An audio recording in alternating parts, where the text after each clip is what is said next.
Hey everybody, welcome back to my channel, and if you're new then welcome. My name's Christina and on my channel we talk all things beauty from my own experiences. So before you go, make sure to subscribe to my channel, like this video, and leave any comments that you have for me down below. So I've been giving my content a lot of thought recently, and here and there I will post skincare videos, but skincare for me in the last I want to say 6 months or so has been so incredibly important. It's always been really important, but my skin has been struggling a lot these last 6 months. I have started to become very acne prone. I've been having hormonal as well as adult acne breakouts, and it seems pretty consistent. So my skincare routine has taken like a 180, and I've had to really hone in on products that really work for my skin. I've had to listen to my body and my, everything going on my skin.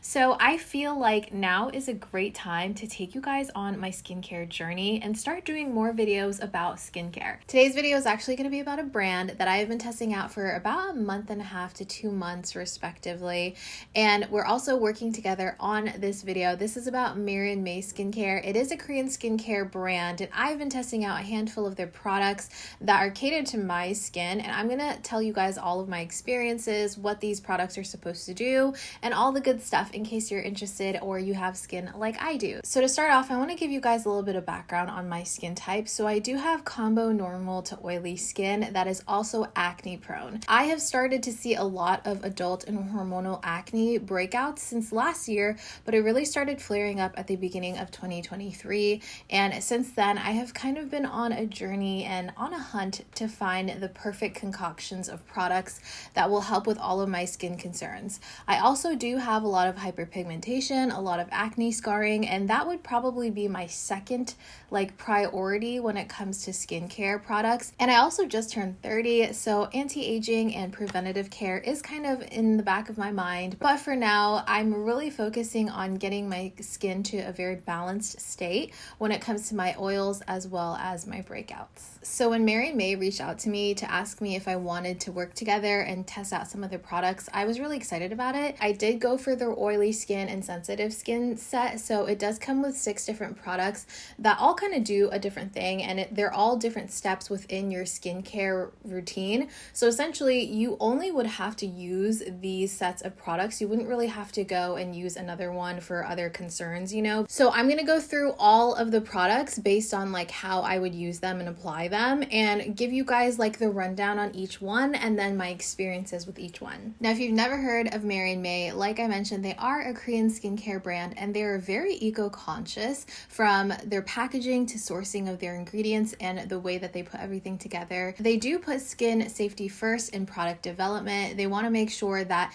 they get the right balance of active ingredients that will be effective on the skin, but also they're not going to be too strong and irritating for the skin. It doesn't seem like they add any fragrances to any of their products, so that's great because I've been trying really hard to stay away from fragrances when it comes to my skincare. Of course, there's the odd product here and there, but for the most part, I feel like just taking fragrances out of my routine has really helped. And they don't do any sort of animal testing, and all of their studies that they've done with dermatologists have been through human skin application. So starting off with the cleanser, we have this one. This is the vegan low pH hyaluronic gel cleanser. Mine's a little dirty because this has been in my bathroom, on my sink, and also in my shower. You're supposed to be able to use this as a makeup remover as well as just a regular cleanser. So essentially you could use this as your first cleanse and your second cleanse, but for me, I personally like to use this as my second cleanse. It does have this gel-like texture, and it is pink, so I don't know, I think it's really pretty,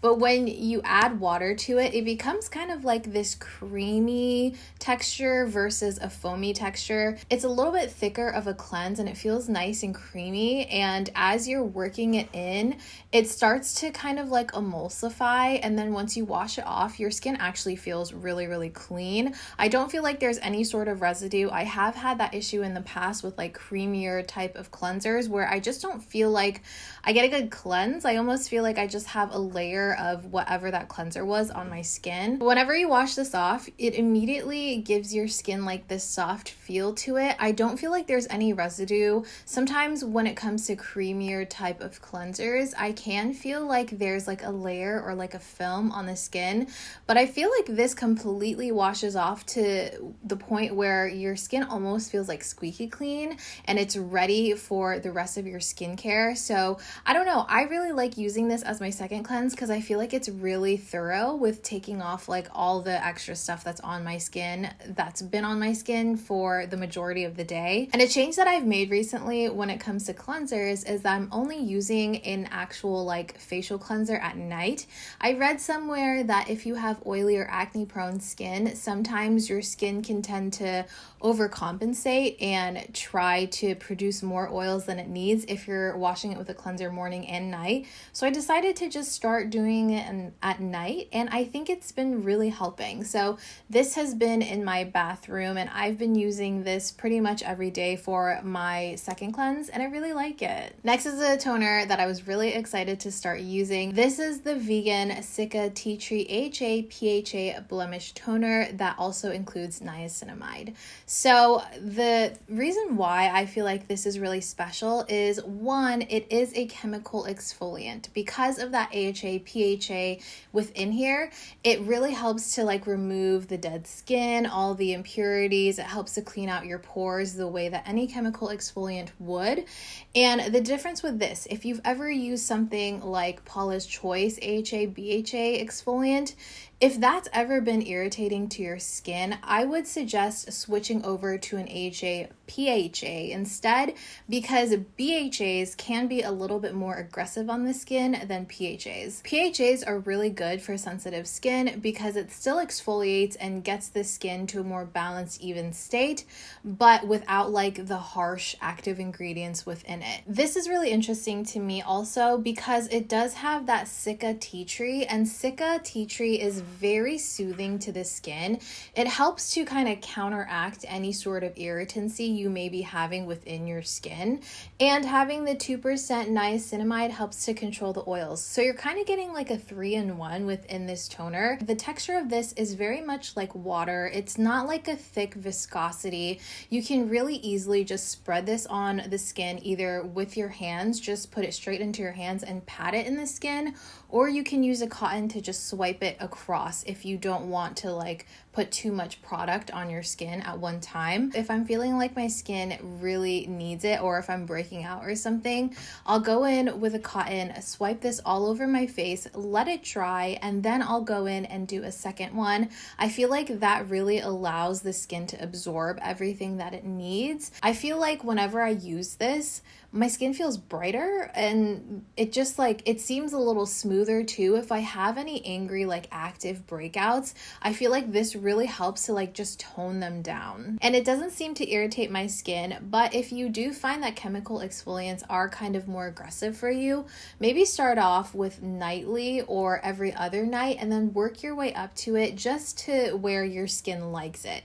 You don't need to force it. You don't need to use every sort of active ingredient every single time you do your skincare routine, because sometimes that can just kind of like freak out your skin. So this next product is probably tied as my favorite product within the Mary&May line that I've tried so far.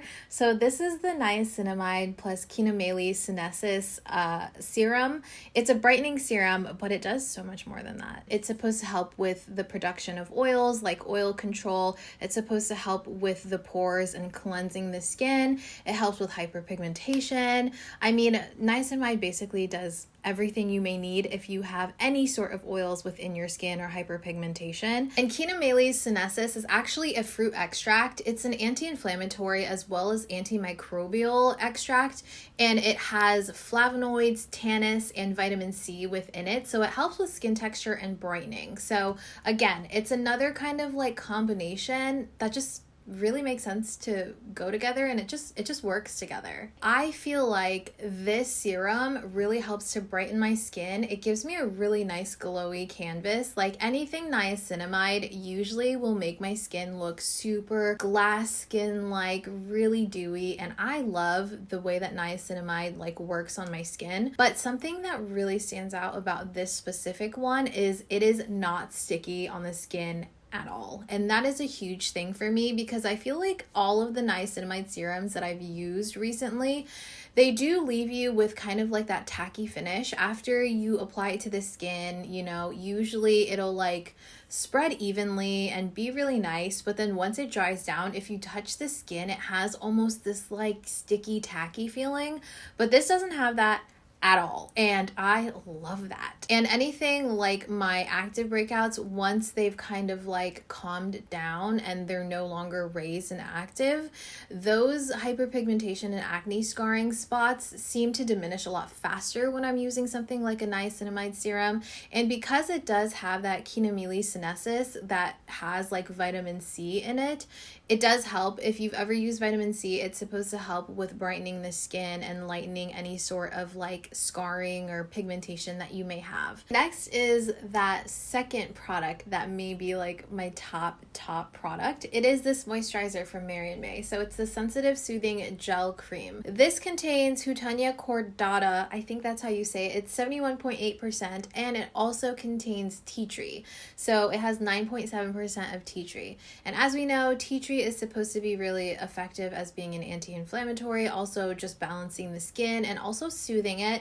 And Houttania cordata also helps the pores and soothing the skin. So the reason why I love this moisturizer so much is because it has that gel cream texture. And I love gel moisturizers as someone with more oily skin. I feel like sometimes with creamier moisturizers, I only like to use those at night because otherwise it can be really heavy, especially in the summertime when it is a lot hotter and more humid. And this also has something called Derma Soothing Complex. It soothes skin from external stimuli, relieves redness, and improves moisturizing functions. This I can use morning and night. It does have a little more of a creamy texture to it than a gel texture, but it absorbs like a gel. So it gives me moisture like a cream would, but it absorbs like a gel. So it's kind of like the best of both worlds. I can't tell you guys enough how much I like this. I feel like it's really soothing and almost like cooling to the touch whenever it hits my skin. If my skin is ever freaking out or going through something,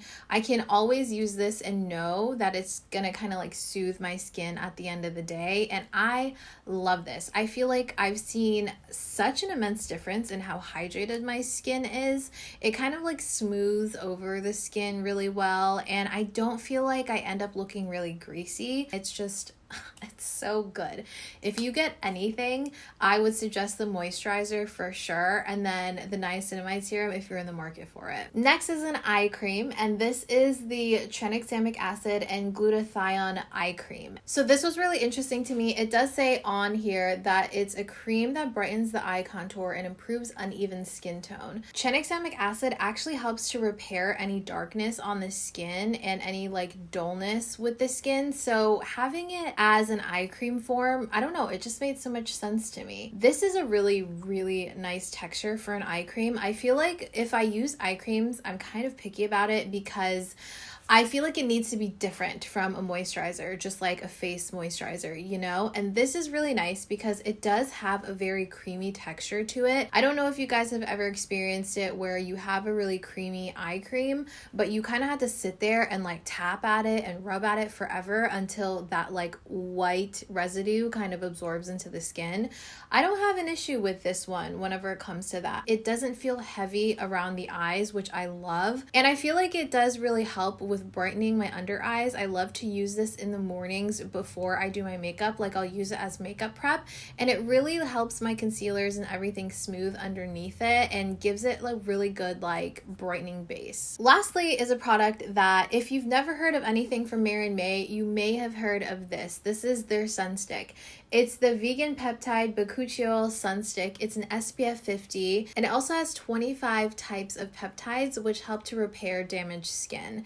So again, with the trend that we've seen, it kind of does more than one thing with its formulation. BAKUCHIOL is a substitute for retinol if you've never heard of it, and it's supposed to be a way less intense type of retinol where it helps with wrinkles, it helps with fine lines, it helps with elasticity. And as you can see, even though the sunstick is purple, there is no residue there. It does have like a soft matte finish, and whenever you apply this onto the skin, it almost melts down immediately. Like it's almost like a cream type of sunscreen in a stick form. And then when you blend it in, it does turn into this soft matte, almost powdery feel. But something I really like about this is it works with makeup as well. Like underneath makeup, you can apply this after your skincare and then let it dry down, like turn into that powdery finish, and then you can go in with your makeup. And I almost feel like, because it does dry down with that very like thin powder finish, it kind of creates more of an even base, I guess, on the skin. You know that hack when people put powder on their skin first and then went in with their makeup? It almost feels like you have a soft layer of powder underneath the skin, and then you go on with your makeup, and it almost blurs the skin, I feel like. If you've never used a sunstick, they're really great to just like stick in your purse and have on the go. You can apply this on top of makeup as well, and I've noticed with this one, it doesn't pick up as much makeup as like other sunsticks I've used. So it still looks moisturizing, it still looks hydrating, but it doesn't look greasy on the skin. And I like the idea of it having peptides, so it's also protecting my skin as I'm going about my day. So those are all the products that I tried from Mary&May. Let me know in the comments down below if you guys have any additional questions, or if you have any recommendations. If you've tried anything from Mary&May, let me know in the comments down below which product is your favorite and something that I should pick up. I hope that you guys found this helpful. I hope it gave you kind of an insight on the brand. Thank you so much to Mary&May again for working with me and letting me experience these products. I really am grateful, because this skincare journey is not easy. When you're working with something like hormonal or adult acne, it is like, it's hard, okay? It's definitely a trial and error type of thing, and I'm really excited that I've been able to find products that are super effective but also don't irritate my skin. I hope you guys enjoyed this video. I hope that you found it helpful. If you did, please make sure to like, comment, and subscribe for more videos like this one, and I'll see you guys in my next video. Bye!